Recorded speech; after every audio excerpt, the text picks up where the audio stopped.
Okay, looks like we're live. So, ladies, something I hear quite a bit. I genuinely thought I was having a heart attack. I've lost count how many women have whispered those words to me. Not because they were being dramatic, not because they were overreacting, but because they honestly felt like that's what it felt like to them, right? Sitting on the couch, driving the car, trying to get to sleep, or waking up at 3 in the morning, and suddenly the heart is racing, pounding, fluttering, skipping beats, and thoughts spiral almost instantly. Am I having a heart attack? Am I dying? What if something happens and no one's here? Frightening. Can we just pause there for a moment though? Because if you've ever felt that fear, you're not overreacting, you're not weak, you're not being silly, and you're certainly not alone. One of the biggest myths I hear is, if my heart is racing, something terrible must be happening. Not necessarily. A racing heart is a symptom, right? It's not a diagnosis. Sometimes if your body's in stress response, sometimes it's a stress response, sometimes it's hormones, sometimes it's dehydration, thyroid changes, low iron, blood sugar, sometimes it's heart rhythm problem. But it needs to be checked. Like with your anxiety, you need anxiety okay, anxiety looks different, right, to different people. And for some people, that's why when people say to me,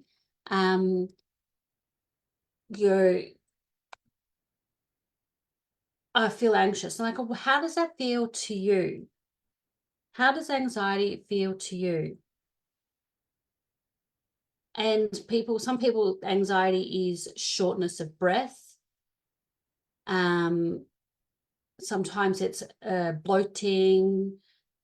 It's the digestive symptoms. Some people it's indigestion. Some people it's a headache. You have to look at what the symptoms are for you. So that's where we need to start. If it's anxiety, what does that look like to you? So because sometimes it's not anxiety. Sometimes it's anxiety. Sometimes it is, as I say, thyroid that's feeding it. Sometimes it's a lack of confidence. And where does that come from, right? So maybe you're not necessarily becoming an anxious person. Maybe you're becoming aware of just how much your nervous system is trying to carry.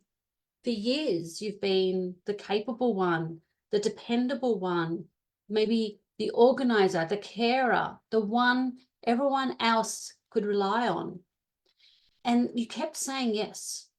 You kept saying yes to others. You kept juggling, you kept pushing through, your body kept adapting until one day it didn't. Suddenly, your heart races, right? When you're standing in the supermarket, you burst into tears over something that wouldn't normally bother you.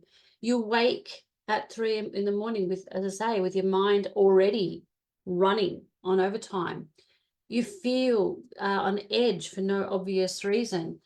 And the thought creeps in, what is wrong with me? What I want you to know, the biggest myths, I've already said one, but feeling anxious doesn't mean you're an anxious person. There is a bit of a difference.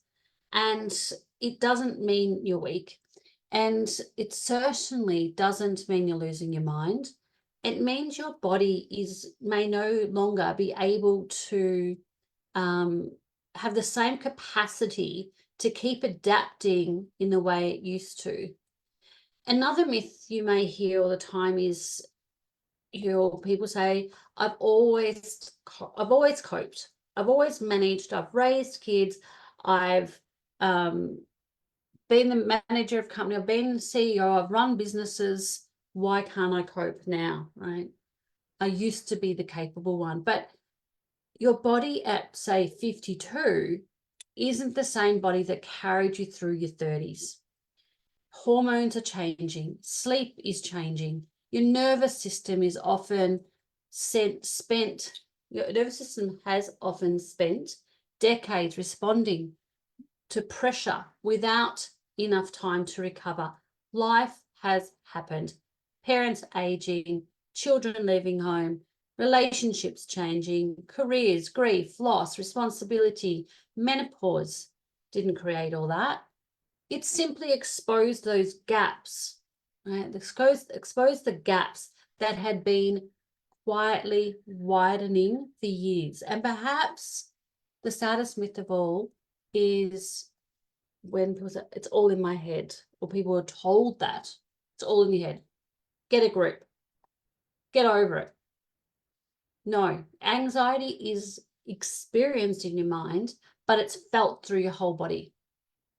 The tight chest, the racing heart, the knot in your stomach, the tense shoulders, the constant feeling like you can't switch off. The body isn't making it up, right? It's trying to protect you. When I meet women in clinic, I don't see anxious women.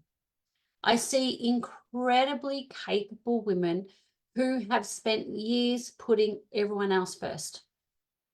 Women whose bodies have been whispering for a long time until eventually they had to shout. That doesn't make you broken. It doesn't mean you're broken. It doesn't make you a failure. Okay?